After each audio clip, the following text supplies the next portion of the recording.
Buenos días. En este momento nos encontramos en una de las exposiciones más grandes y esperado por todos nosotros. Es Expo Grecia. Ustedes te preguntarán que por qué mi atuendo.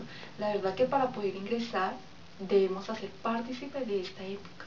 Y sin más preámbulos ni nada, mire, observemos qué nos tiene preparado.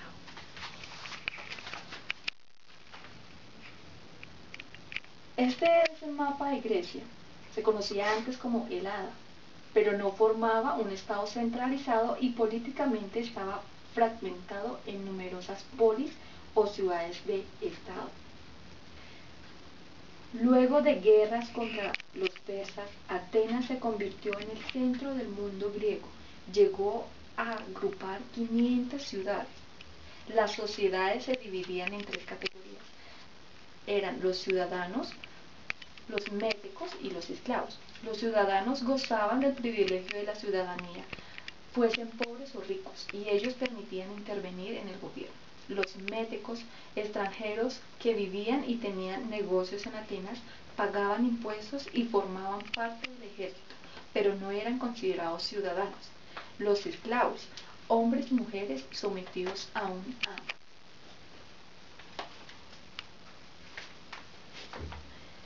El ejército, los más grandes de la historia.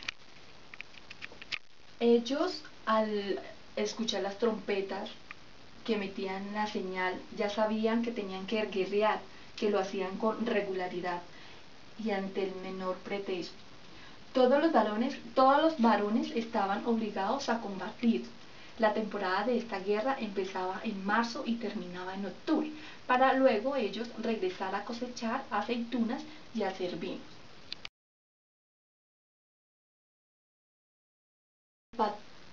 El Partenón fue uno de los templos griegos de mayor tamaño, lujo y belleza. Era parte de un conjunto de edificios que fue terminado a finales del siglo V a.C. Los templos que construían los griegos eran en honor a sus dioses, también para celebrar el poder de una ciudad o de los éxitos de una batalla.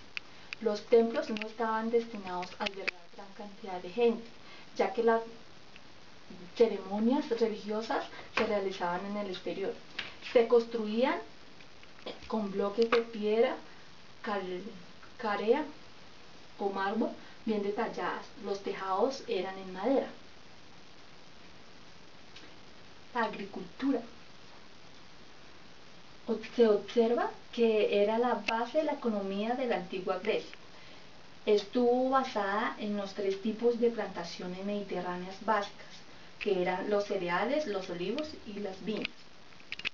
Sin embargo, debido a las restricciones naturales de la zona de producción, pronto comenzó a no ser suficiente para satisfacer la demanda. También participar en la ganadería se desarrolló muy poco por la falta de pasto. Las especies más comunes entre los ganados eran las ovejas y las cabras. La cerámica. El trabajo de la cerámica consistía en elegir la arcilla, darle forma a la vajilla, secarla y hornearla para luego aplicar un barniz. Era también parte de la producción. Se dedicaban al uso doméstico, los platos, las vajillas, las lámparas y luego para luego comercializarlas.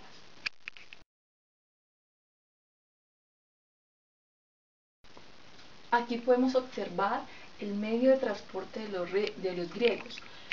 Los viajes por mar eran muy frecuentes. Los juegos, los festivales y el comercio eran las razones fundamentales para viajar. Esta es una nave de guerra de los más veloces gracias a los numerosos remos de que disponían.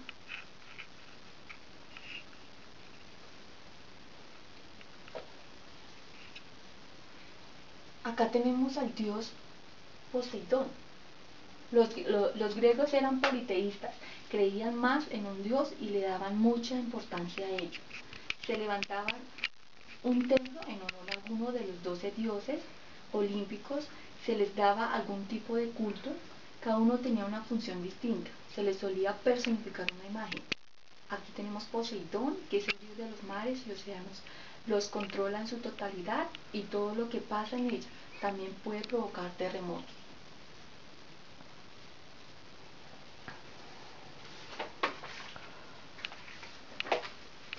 Aquí es muy interesante porque este es una de las como me encuentro yo, que es la vestimenta de la mujer.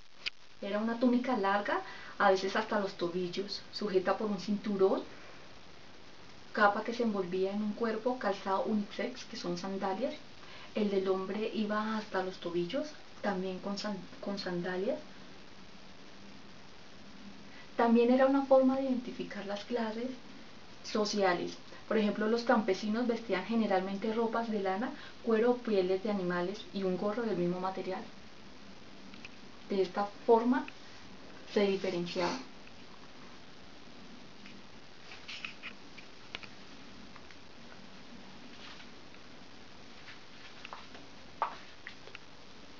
Y aquí nos encontramos a tres grandes filósofos que participaron en los aportes de la administración griega, como es Sócrates, Platón y Aristóteles. Aristóteles, el primero en plantear la organización del Estado en tres poderes: legislativo, ejecutivo y judicial. El legislativo es el poder de la Asamblea General que delibera sobre los negocios públicos.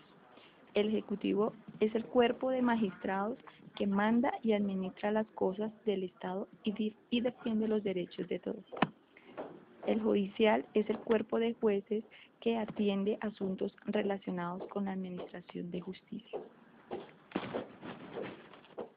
Aristóteles, en su obra La Política, indica que el Estado se compone de individuos que se agrupan por sus oficios, como lo son los labradores, los artesanos, los comerciantes, los mercenarios, los guerreros. Sócrates indicó que el Estado se compone de las siguientes clases: tejedores, labradores, zapateros, albañiles, herreros, pastores, negociantes, mercaderes. Comenta que estos grupos se percibe una jerarquía. Es absolutamente preciso que haya un individuo que administre la justicia y regule los derechos de cada uno. Añade que los políticos y los ricos son también indispensables, porque estos deciden sobre los intereses del Estado y contribuyen a su sostenimiento.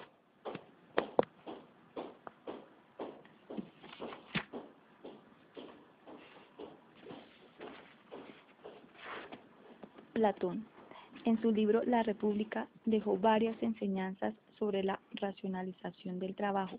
Decía que el hombre tiene la necesidad de asociarse para ejecutar actividades porque nadie se basta a sí mismo, sino que requiere de la participación de otros. Cada quien realiza su trabajo de acuerdo con sus aptitudes y es por eso que nos complementan el trabajo de otros. El principio llamado división del trabajo, que hoy en día se aplica en varios niveles, como son la sectorización. Bueno, televidentes, hasta aquí llegó mi travesía por Escobrecia. Los espero para que también vivan la misma experiencia. Gracias.